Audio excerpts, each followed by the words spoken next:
qad ibtada'a hadha ad-daur wa li haula'il mawali sya'nun kabir. Ketika masa keempat ini bermula, mawali itu sudah punya kedudukan. Allah angkat derajatnya.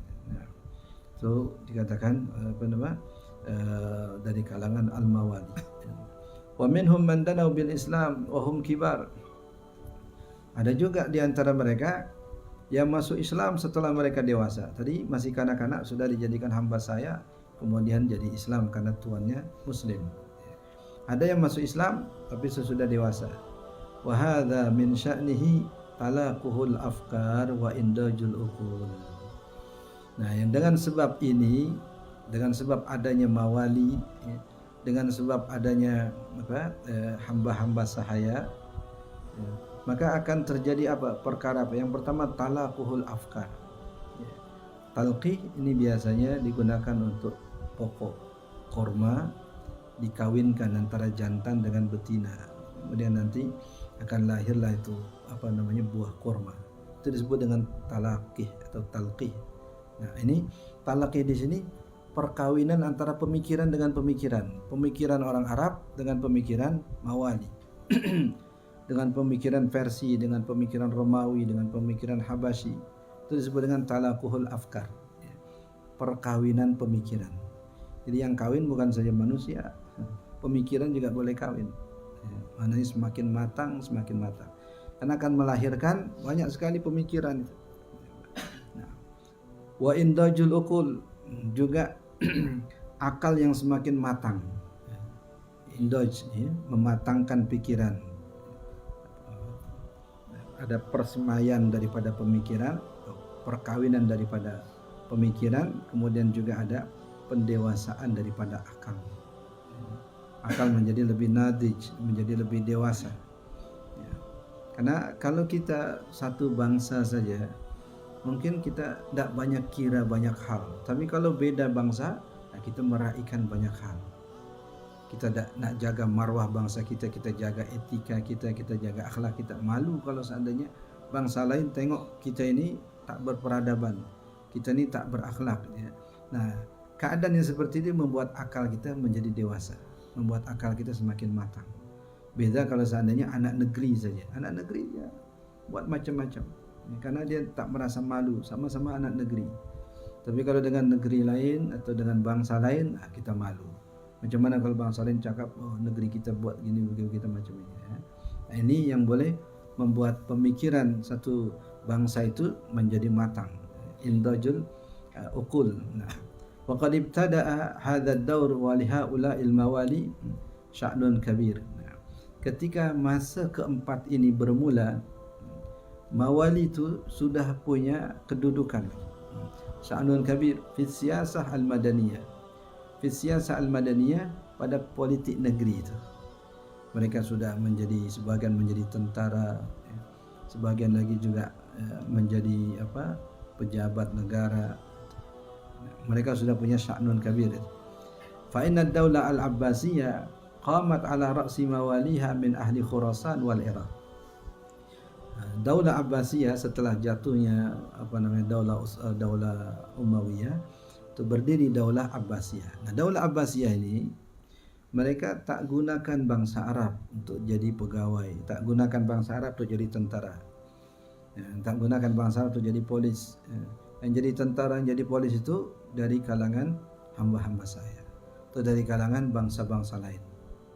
Ada dari kalangan tadi Persi, ada dari kalangan Romawi, ada juga dari kalangan Atrak atau Turki. Nah, itu dari segi siyasah al-madaniyah mereka punya kedudukan. Qamat ala ra'si mawaliha. Negeri Abbasiyah itu boleh berdiri karena disebabkan oleh tentara-tentara daripada mawali. Ketika mereka nak meruntuhkan daulah Umayyah, mereka gunakan tentara bukan dari bangsa Arab. Karena bangsa Arab ini kan terpecah menjadi dua, ada yang mengikut kepada Umawi, ada yang mengikut kepada Abbasi. Untuk menutupi kekurangan Abbasi ini, mereka guna dari kalangan mawali. Tentara-tentara itu bukan lagi dari bangsa Arab, tapi dari orang-orang negeri lain dari kalangan Atrak atau dari kalangan Mawali. Min ahli Khurasan wal Iraq. Fasaru bidzalika syuraka'a fid daulah. Karena oleh sebab itu, maka Mawali itu menjadi syuraka' fid daulah. Menjadi partner dalam negara. Oke, barangan bangsa Arab itu sebagai amir, sebagai gubernur, sebagai khalifah, sebagai wuzara, sebagai menteri. Tapi sebagai tentara, sebagai polis, itu dari kalangan Mawali. Ini disebut dengan syuraka fid daulah, berkongsi dalam pemerintahan. Wa bidzalika tamma lahum al-ishtirak al-ilmi wal ishtirak as-siyasi.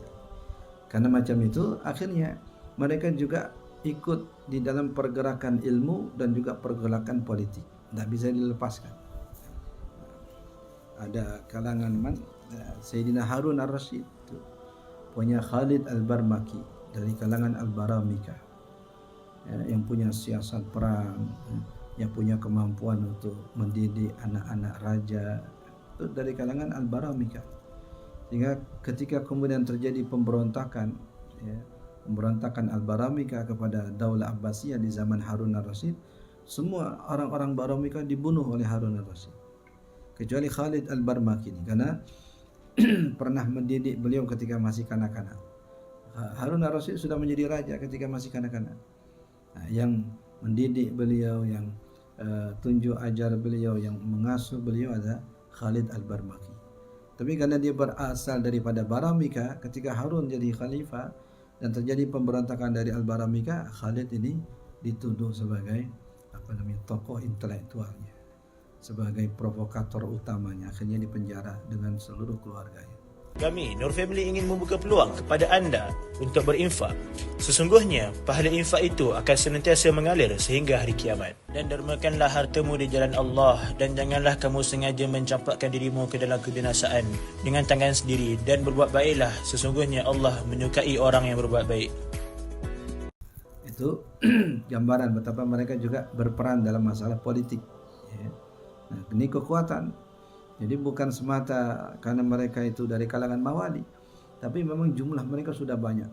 Tentara dari kalangan mereka, polis dari kalangan mereka. Artinya untuk boleh memberontak sudah ada persiapannya, sudah ada kesanggupannya, mampu mereka untuk memberontak. Ini al-ishtirak as-siyasi. Al-ishtirak al-ilmi juga macam itu. Kita katakan tadi banyak ulama dari kalangan Mawali. Karena mereka nak keluar dari kehinaan status ini sebagai hamba sahaya. Apakah melalui jalur politik, menjadi pejabat negara, atau menjadi ulama. Dengan dua hal itulah mereka boleh memuliakan status mereka sebagai hamba sahaya. Kalau tak, maka mereka terus hina dan keturunannya. Mereka nak angkat derajat keluarga untuk ishtirak siyasi atau ishtirak ilmi.